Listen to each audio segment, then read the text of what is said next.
Our second speaker this morning is Mike Slattery. As time passes us by, we get older, there are some characteristics from our parents that we, as older children, carry today. We may not realize it, or if we do, we may not like it. Mike recalls some of the habits and quirks his mom and dad had when he was a young boy. Funny thing is, those traits he finds himself mimicking today. The title of Mike's speech this morning is Getting Old. Speaking from 5 to 7 minutes, please join me in welcoming our second speaker this morning, Mike Slattery. Hey.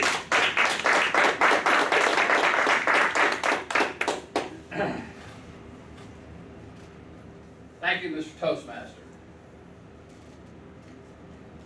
I was born a few years ago, 1943 to be exact. And by most accounts, that makes me old or getting older. Not that I really care about the stigma of being over 70. I just think that the younger people today don't understand what a fat stomach, slower movement, a little bit of loss of memory and hearing really means. Most of the young people think that getting old is an inevitable curse. But the fact of the matter is, getting old can be extremely interesting and very humorous.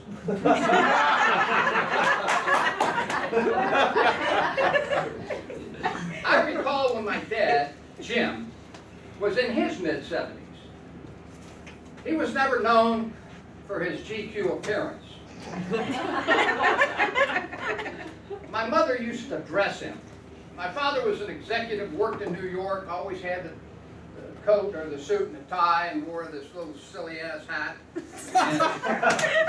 Would commute every morning into New York for his job. But now they were retired. And the only thing that my father really cared about was a polo shirt and a pair of golf pants that were either zebra striped or had a flower print on it. Well, it was in the summer of 1995. One of their friends invited my parents to a Saturday evening cocktail party at a country club, at their country club. Now the dress was casual, but my father didn't really have any casual clothing, and my mother told him that he had to have a white pair of shoes because what was going on was this going to be a sporty type cocktail party. Now the shoes that my father wore were shoes from every day, and he'd had them for about 15 years, so they were about little threadbare and they were a little worn out. And my mother told him, Jim, you gotta go get some white shoes.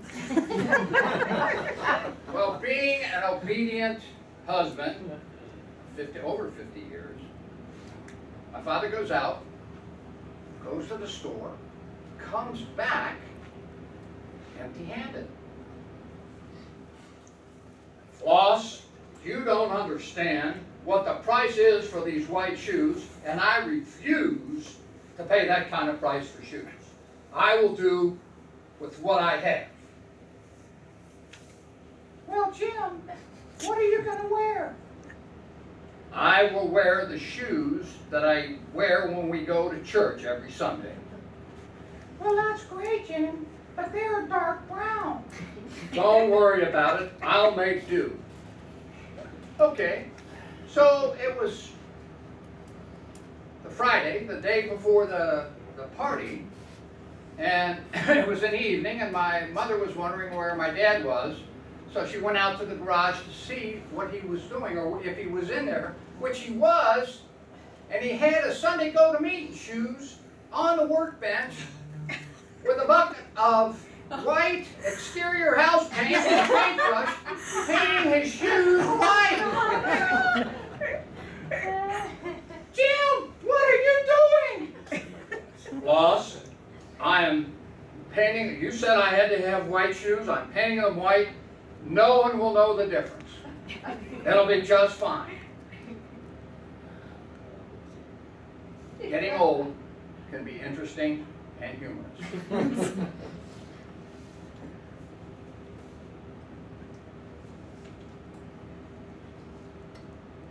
About 3 months ago, I went to the doctor for my 6 months checkup.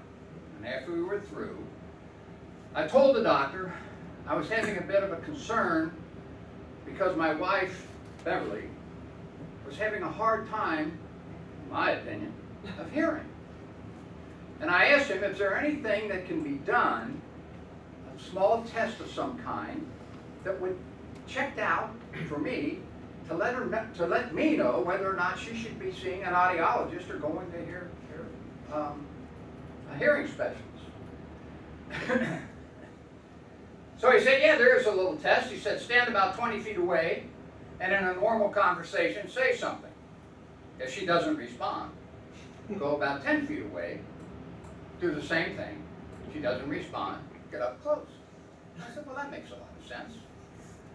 So about 2 weeks ago, I come home. Bev was in the kitchen cooking. I stand in the family room about 20 feet away. Hey, Bev, what are we having for dinner? No response. So I move up. Hey, Bev, what are we having for dinner? Still no response.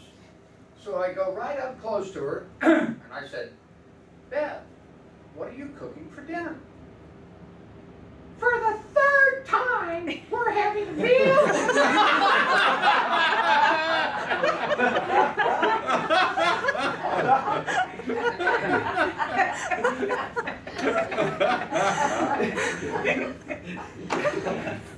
I wear glasses because I'm half blind. According to my wife, I can't hear anything quieter than a jet engine.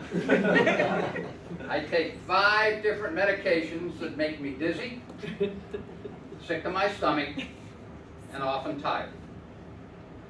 I have bouts with dementia. Sometimes I can't remember if I'm 69 or 79.